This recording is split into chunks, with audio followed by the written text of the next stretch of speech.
Na-overwhelm ka ba kapag nakita mo ang chart na parang spaghetti? Don't worry, ipapaliwanag ko sa iyo kung ano talaga ang indicators sa forex trading at kung paano ito makakatulong sa decisions mo.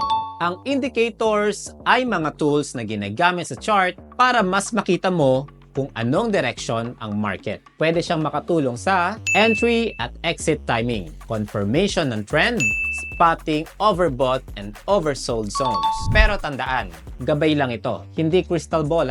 Two main types of indicators. One, trend following indicators. Ito yung mga tumutulong para malaman kung trend following ka ba o trend changing. Example, moving averages or MA helps identify direction.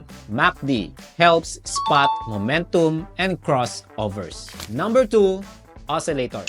Oscillators naman ang tumutulong malaman kung ang market ay overbought, baka bumaba. Oversold, baka tumaas. Hindi ito forecast tool. Gabay lang ito para makita ang energy level ng market. Mas effective ang indicators kapag ginagamit kasama ang price action. Hindi mo kailangan ng 10 indicators, isa o dalawa lang, sapat na. Next episode, pag-uusapan natin ang moving average. Isa sa pinaka-basic pero powerful na indicator. Paano gamitin ang MA bilang dynamic support resistance at trend guide? Click the link sa description para mapanood ang susunod na video.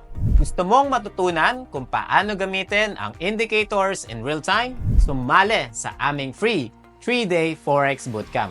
May indicator tutorials, may real chart walkthrough. Register now! Link sa description or comment section.